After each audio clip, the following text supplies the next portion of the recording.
All right, well, a retired general has been investigated. He's now under investigation. You can see the headline there from the New York Times over undisclosed lobbying for Qatar. This is a huge story, A, because he's a retired general, but B, because he's the head of the Brookings Institution. This is the subheading of the New York Times story. Documents show that the Justice Department has records indicating that John Allen, who now heads the Brookings Institution, secretly lobbied for Qatar and lied about it to federal agents. This is a really complicated story because there's different layers of geopolitics in it. For instance, the Brookings Institution has had some work in Qatar for quite some time. Our policies with Saudi Arabia are wrapped into this. It is amazing that somebody at the helm of, I would say, probably the most powerful think tank in Washington. Would you agree with that? Probably, yeah. Yeah, probably the most powerful think tank in Washington with a lot of influence over our government was actually trading on his former public positions to influence foreign policy and was, it looks like in these records, intentionally not disclosing it and intentionally keeping it basically secret. That's a word used. I forget if it was by him or one of his colleagues who was involved in this lobbying campaign from the documents. Right. Well, because a colleague of his was getting investigated as well. Yes. And said, hey, wait a minute. Why are you coming after me when John Allen, I was working with John Allen doing the same thing and you're not coming after him? And they're like, okay, fine. Right. Guess we're going to come after him too. Yep. The Saudi context of all of this is very interesting, right? So Biden is on his way. Yeah, is on his way to Riyadh to try to convince Mohammed bin Salman to pump more oil and lower the price of gas ahead of the midterms. Mohammed bin Salman doesn't want to do that. He'd much rather see the Republicans take control of Congress, who are less likely to be investigating Jared Kushner and all of this different stuff. That's very clear. But he's open to talk. He's going to hear him out, and so it is interesting context that ahead of this trip, you have this news of this investigation into this Qatari influence peddling operation in Washington, D.C. That is something that the Emiratis, the allies of Saudi, and the Saudis very much would want to see. There is this, for people who are not following this, there's been this kind of Gulf War here in Washington, D.C. Over the last 10 plus years that has seen hundreds of millions of dollars be lavished on Washington elites, either by, on the one hand, Qatar, or on the other hand, the Saudis and the Emiratis. The Emiratis they had their little influence operation rolled up by the FBI recently when Tom Barrack, Trump's very good friend, actually what some people say is his only friend, like the only person that he has an actual friendship with and who will talk to him like a normal person back and forth. Everybody else is just either a sycophant or hates him or just says, puts the phone down. Barrack indicted for this Emirati, and whenever you hear Emirati, it's also Saudi, because they're very tight-knit. So you could see it as Emiratis and Saudis say, hey, wait a minute, there are two influence operations going on here. You indict one of them, but not the other, and you want us to lower gas prices? No way. And so you could see, if you believe that the Justice Department sometimes acts as an arm of U.S. foreign policy, then you could see, what's up with that Qatar investigation that you've been working on? Come on. Right. We need something. Shake the trees here. Give us something, because we need heads on a spike that we can take to Riyadh to get gas prices down. Right, and he's taking meetings. I mean, this is part of the evidence against him, again, is that that General Allen was like talking to people. It's not just that his name was attached to it, which may have been the case in certain Hunter Biden schemes, but it's that he was like actively taking meetings, talking to people about it. His spokesperson claims that he was not paid. That is highly dubious, according to the filings, that everything was legal. He wasn't technically lobbying, and there are some legal ways to get around that. We saw the Podesta Group and Mercury try to do that in the Tony Podesta, Paul Manafort stuff. But on the Saudi context, this is from the New York Times, This is the beginning of the Trump administration. Allen has just left the military. It's right before he's becoming president of Brookings. And he's saying, so Qatar was, according to the New York Times, frantically trying to fend off a pressure campaign, an economic embargo by its Persian Gulf rivals, Saudi Arabia and United Arab Emirates. Rumors were circling of a possible Saudi ground invasion. Mr. Trump appeared to back the Saudis and Emiratis, and both sides of the dispute were spending heavily to win favor in Washington. One of Allen's colleagues in all of this, quote, viewed the diplomatic crisis as a business opportunity, according to the filing, and said, if we can do this, we will own half of Qatar. Yeah, and people should understand this. This notion that Saudi and the UAE were contemplating invasion of Qatar was not paranoia on Qatar's part. My reporting says that we have intelligence that shows that this was a very real thing, and that the U.S. had to come in at the last minute and talk them out of this and say, no, you're not invading Doha. Like, are you crazy? There's an American base with 10,000 troops. You're not going to shoot your way into a country that has an American base in it. And so they stood down on that.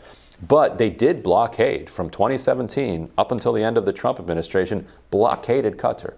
So a blockade against a country that has a U.S. base on it. And Qatar very much felt like they lost the fight for influence within the Trump administration because they refused to give Kushner's company a bailout for his property at 666 Fifth Avenue.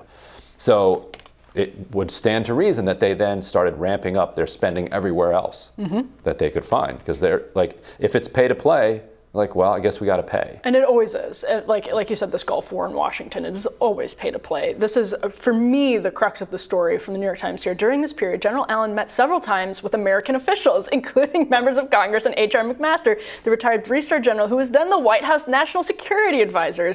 But the document, citing an interview of General McMaster by federal agents, stated that General Allen never informed General McMaster that he was being paid for his work. That is almost certainly true. I'm sure he did not say he was being paid for his work. He claims he's not. Right. He claims he didn't get any money. I think there's serious evidence, as these filings show, to cast that in doubt. We know he took a $20,000 speaking fee to go to Doha from one of the people that was involved in this. So that in and of itself is, I feel like that's pretty damning. That's not a ton of money in the scheme of Washington lobbying, but I think there certainly could be other stuff down the road. But that $20K, I mean, he wasn't the head of Brookings yet, but this is like very telling of, I think, how these institutions operate. Right, and a little bit in Brookings' defense, that the allegations are that this was more personal, what he was doing on the side. Yeah. On the other hand, if Brookings knows that he has these connections with Qatar and brings him on as a president, that is a feature. Like, that's the reason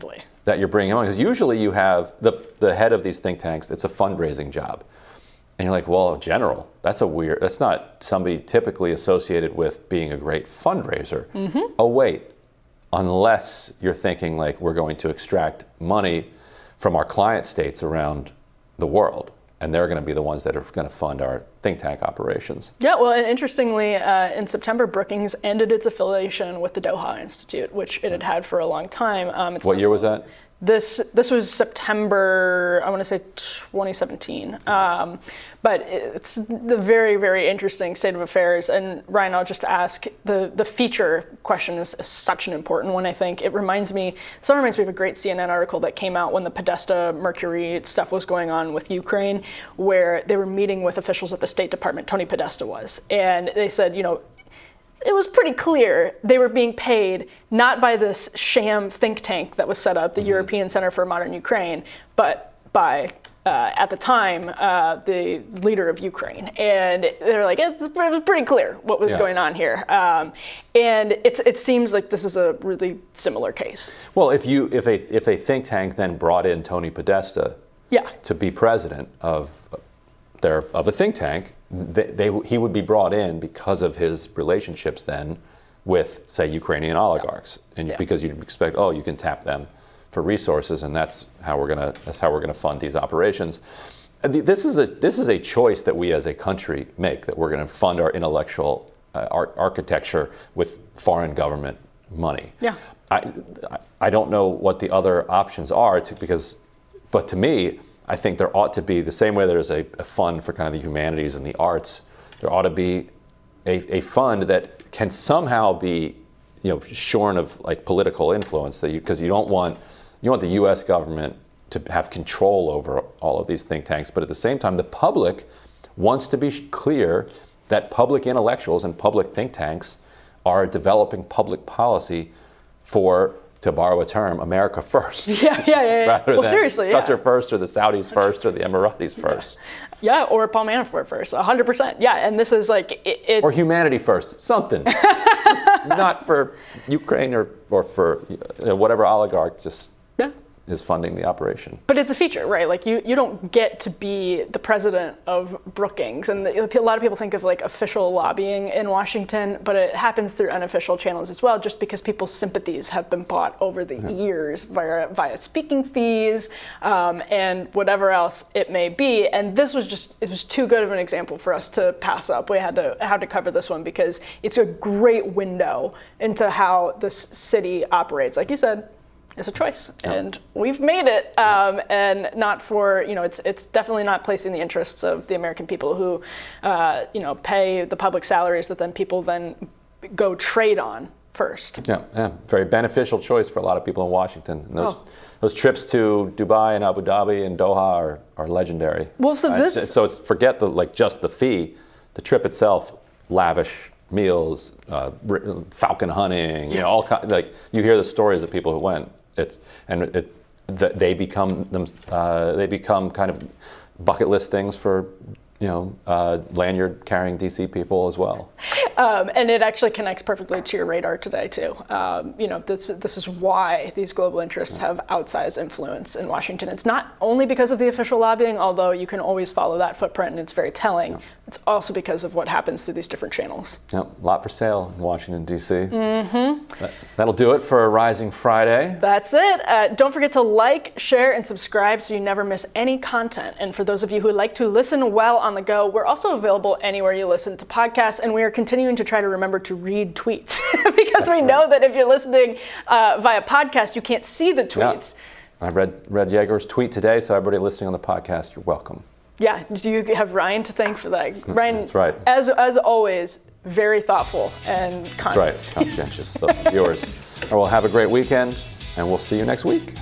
See you, everyone.